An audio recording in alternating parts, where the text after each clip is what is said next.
राम राम भाइयों, मेरा नाम अनिल सोलंकी है। मेरे यूट्यूब मंच लाउड जाट वॉइस में आप सबका स्वागत है। दोस्तों, कल जो कुछ मेरठ के सकौती टांडा गांव में हुआ, जिस ढंग से महाराजा सूरजमल की प्रतिमा के नीचे से एक जूनियर रैंक का अफसर, एसडीएम रैंक का अफसर उदित नारायण सेंगर जाट शब्द को ही उखाड़ के ले गया, ये सब भारतीय जनता पार्टी की बायसनेस को दर्शाता है। उनकी जाट शब्द को लेकर क्या बायसनेस है, क्या कुंठा है, आज के वीडियो में आपको ये बात समझाऊंगा।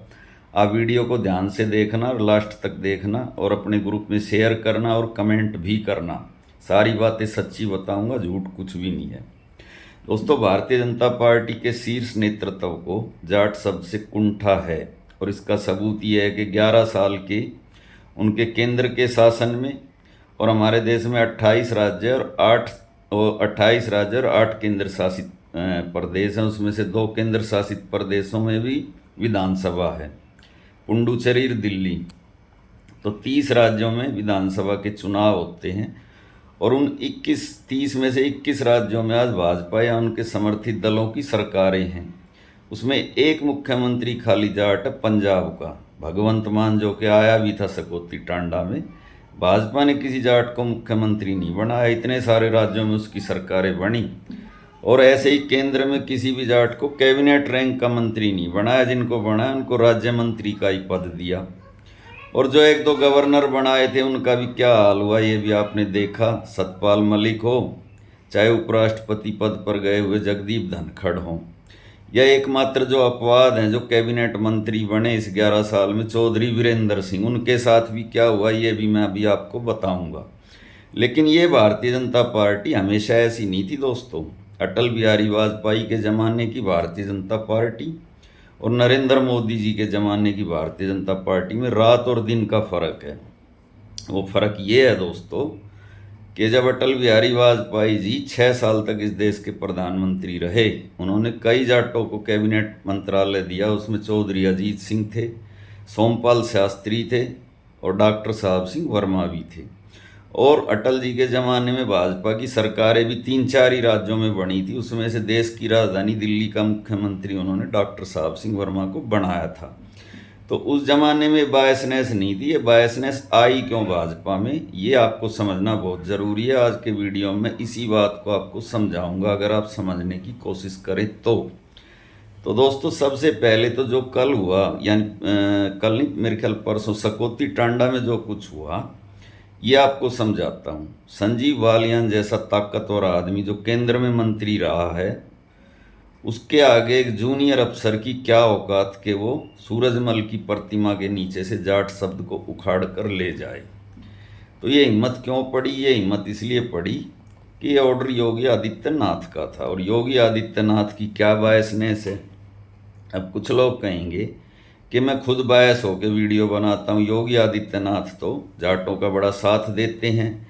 एक एएसपी है अनुज चौधरी, जो संभल का एएसपी था, उसके ऊपर कोर्ट ने एक आदेश पास करा था, तो उसका तो आउट ऑफ वे जाकर भी योगी जी ने बचाव किया और उस जज की बदली करवा दी। बिल्कुल सच बात है।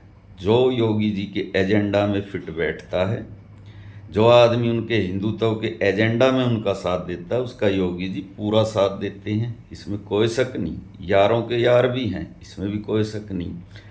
लेकिन बात कहाँ आकर फंसती है दोस्तों? बात फंसती है जब राजपूत वर्सेस अदर की बात आ जाए।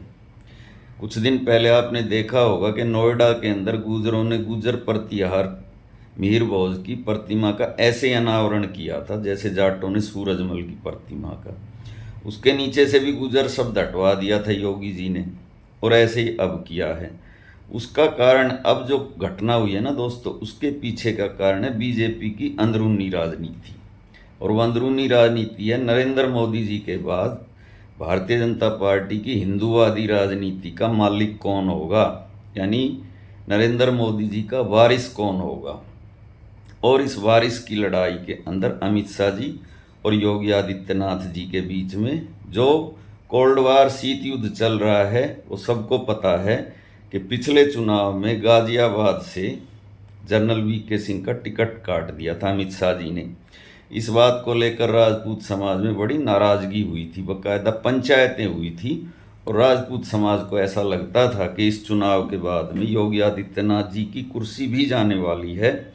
तो बाकायदा प्री प्लान तरीके से भारतीय जनता पार्टी को उत्तर प्रदेश में 35 से 40 लोकसभा की सीटें हरवाई गई थी, क्योंकि जो टिकट बटे थे उसमें योगी जी की एक नहीं चलने दी थी अमित शाह जी ने। और वो जो 35 से 40 सीटें हरवाई गई थी उसमें संजीव बालियान की सीट भी थी। वो संजीव बालियान जो मुजफ्फरनगर के अंदर जो सांप्रदायिक दंगे हुए थे उनमें हिंदुत्व का एक चेहरा था, और दूसरा चेहरा संगीत सोम था। लेकिन उसी संगीत सोम की ड्यूटी योगी आदित्यनाथ ने संजीव बालियान को हराने के लिए लगवाई थी। और इस बात को संगीत सोम बताने में कोई हर्ज भी नहीं समझता कि मैंने संजीव बालियान को चुनाव में हरवाया है, और हरवाया है ये सारी दुनिया जानती है। अब दोस्तों, जब ये सब हो गया, संजीव बालियान को चुनाव हरवा दिया, संजीव बालियान को बेइज्जत कर दिया, तो अमित शाह जी ने संजीव बालियान को फिर से मोहरा बनाया। अपनी जो योगी के खिलाफ उनकी राजनीति है उसका दिल्ली के कॉन्स्टिट्यूशन क्लब के चुनाव में, दिल्ली में एक कॉन्स्टिट्यूशन क्लब है, बहुत पैसे वाली बॉडी है दोस्तों, उसका मेंबर बनने के लिए ही आदमी को लाखों रुपए देने पड़ते हैं। और उस कॉन्स्टिट्यूशन क्लब पर पिछले 25 साल से एक राजपूत नेता राजीव प्रताप रूडी ने कब्जा जमा रखा है। तो अमित शाह जी ने संजीव बालियान को बुलाया और उनको ये कहा कि इस राजीव प्रताप रूडी के खिलाफ आपको चुनाव लड़ना है, इसको हराना है, और हम आपके साथ हैं, हम आपको वोट दिलवाएंगे। और इस काम के लिए उन्होंने ड्यूटी लगाई भारतीय जनता पार्टी के एक ताकतवर नेता, ताकतवर सांसद हैं निशिकांत दुबे की। संजीव बालियान ने चुनाव लड़ा, अमित शाह ने पीछे से बैकअप सपोर्ट भी दिया, लेकिन राजपूत लॉबी ने मिलकर राजीव प्रताप रूडी को चुनाव जितवा दिया। एक्सेप्ट पार्टी लाइन, यानी पार्टी का मामला ही खत्म हो गया। सभी राजनीतिक दलों के राजपूत सांसदों ने एक तरफा वोट डाला और राजीव प्रताप रूडी चुनाव जीते, और संजीव बालियान को दोबारा से अपमानित किया गया। ये तीसरा मामला है जो कल या परसों हुआ है सकौती टांडा में। तो दोस्तों, ये है वो अंदरूनी राजनीति जो योगी आदित्यनाथ और अमित शाह के बीच में चलती है, और इसका मोहरा बनते हैं संजीव बालियान, और अपमानित होना पड़ता है जाट समाज को।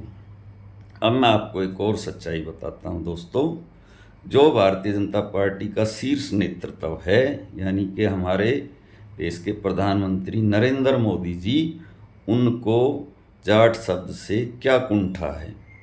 उन्होंने ऐसा क्यों किया दोस्तों कि अपने पूरे प्रधानमंत्रित्व के काल में एक भी जाट को कैबिनेट रैंक का मंत्री नहीं बनाया। जबकि मैंने आपको वीडियो के शुरू में बताया कि अटल जी ने साहब सिंह वर्मा को कैबिनेट रैंक दिया, चौधरी अजीत सिंह को कैबिनेट रैंक दिया, और सोमपाल शास्त्री को भी कैबिनेट रैंक का मंत्री बनाया था। और जब उनके टाइम में थोड़ी सी सरकारें होती थी 4-5 राज्यों में, तो साहब सिंह वर्मा को दिल्ली का मुख्यमंत्री भी बनाया था दोस्तों। और आज आप हालात देखिए कि दिल्ली जैसा छोटा सा सूबा, जो कि पूरा राज्य भी नहीं है, उसमें भाजपा के 10 विधायक हैं, और हरियाणा जो कि एक बड़ा राज्य है, पूरा स्टेट है, जहाँ जाटों की आबादी 35% है, वहाँ पर 6 ही विधायक भाजपा के हैं। ऐसा क्यों हुआ? उसके पीछे दोस्तों एक घटना है। उस समय नरेंद्र मोदी जी इतने बड़े नेता नहीं होते थे, वो एक प्रचारक थे भाजपा के, आरएसएस से आए हुए। वो हरियाणा के प्रभारी थे। हरियाणा में विधानसभा का चुनाव था, ये बात है साल 2000 की। ओम प्रकाश चौटाला की पार्टी लोकदल और भाजपा के बीच में गठबंधन था। 70 सीट पे लोकदल चुनाव लड़ रहा था और 20 सीट पर भाजपा चुनाव लड़ रही थी। उन 20 सीटों में से तकरीबन 8-10 सीट पर लोकदल के कुछ बागियों ने निर्दलीय चुनाव लड़ने का फैसला किया। इस बात को लेकर चलती हुई कार में, ओम प्रकाश चौटाला की कार थी जो रोहतक से चली थी, महेंद्रगढ़ जा रही थी, एक रैली को संबोधित करना था। ओम प्रकाश चौटाला और नरेंद्र मोदी जी के बीच में तीखी बहस हो गई। नरेंद्र मोदी जी ने ओम प्रकाश चौटाला को ये कहा कि आपने जानबूझकर हमारी जो सीटें हैं जो हमको मिली हैं लड़ने के लिए, उन पर निर्दलीय खड़े किए हैं। इस बात पर ओम प्रकाश चौटाला ने नरेंद्र मोदी जी को ये कहा कि मैंने उन 10 लोगों को पार्टी से बाहर कर दिया है जो निर्दलीय चुनाव लड़ रहे हैं, इससे ज़्यादा मैं कर कुछ नहीं सकता हूँ, क्योंकि देश में डेमोक्रेसी है, सबको चुनाव लड़ने का अधिकार है। इस बात पर कहते हैं कि नरेंद्र मोदी जी और ओम प्रकाश चौटाला के बीच में बहुत ही तीखी बहस हो गई थी, और इस तीखी बहस का रिजल्ट ये हुआ था कि ओम प्रकाश चौटाला जी ने अपनी गाड़ी रुकवाकर नरेंद्र मोदी जी को गाड़ी में से नीचे उतार दिया था।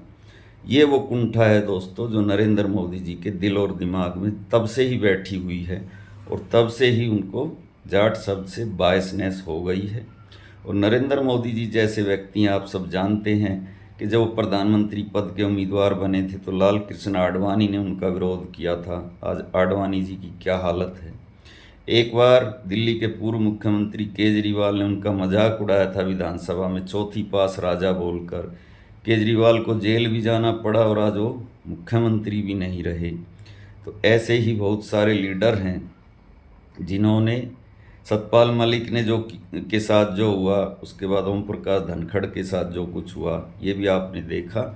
तो दोस्तों ये मैंने आपको कुछ अननोन फैक्ट बताए हैं, जो कुछ सकौती टांडा में हुआ उसके पीछे की अनटोल्ड स्टोरी मैंने आपको बताई।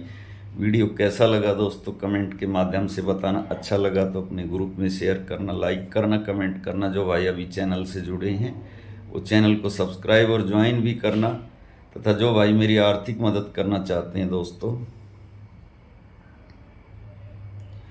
वो इस क्यूआर कोड को स्कैन करके मेरी आर्थिक मदद करना।